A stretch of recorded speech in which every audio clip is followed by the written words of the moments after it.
Welcome back to Fox and Friends First this morning. It is 4:23 here on the East Coast. You know, trucks have now become the preferred weapons of mass murder for jihadis. Trucks or vehicles. The jihadis are using them to create scenes of mass carnage. It's happened across Europe, and now we are seeing it here at home.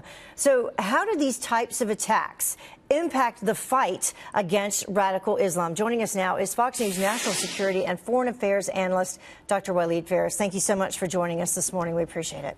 Thank you, Heather. So as we begin, let's take a look at this. There have been at least 142 who have been killed in terrorist vehicle attacks since 2014. We know that the attack in Nice, France, that also being done by a declared ISIS supporter. 86 people killed in that attack in 2016. And then we had the Berlin attack also in 2016, 12 dead in that attack. So what can we do to possibly keep this from happening here at home? You say the answer is extreme vetting.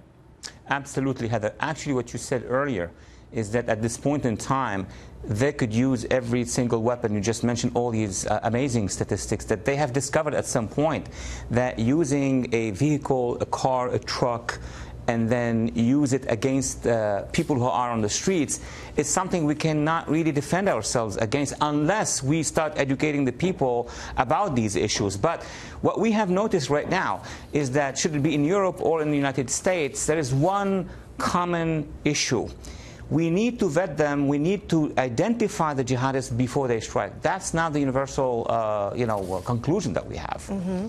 So how do we do that? And how did this person, how was he allowed to get a truck driving license, also be an Uber driver? I know that, just separately, the vetting alone for people who are an actual naturalized citizen or a natural citizen here in the United States, it's supposedly very extreme in order to just be an Uber driver themselves, but this person was allowed to do that.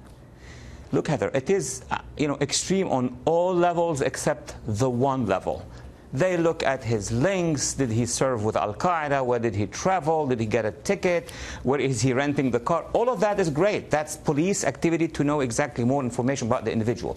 What we don't vet is his brain, his ideology, because he could simply pass across all these barrages and then become a jihadist and become active. So what we need to know really in vetting is he indoctrinated? Is he radicalized? Is he ready to take action? Right, but as you just said, that is only if he was indoctrinized before he got here, because now we know, now that we are limiting their caliphate, we are defeating them overseas, they're now moving abroad, and we see more and more incidents like this where these folks are becoming indoctrinized over the internet.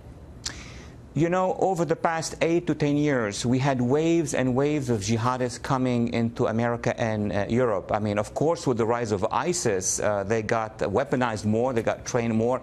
But I'm advancing to say today that even with ISIS collapsing in Syria and Iraq, and maybe in Libya later, there is a whole 3 layers who are already in the West, both in Europe and here. So now we need vetting even further and more, not just for people coming here, but for people who are already here. That's why we are a little bit behind, and we need some great decisions by the administration and Congress to have a unity over this issue.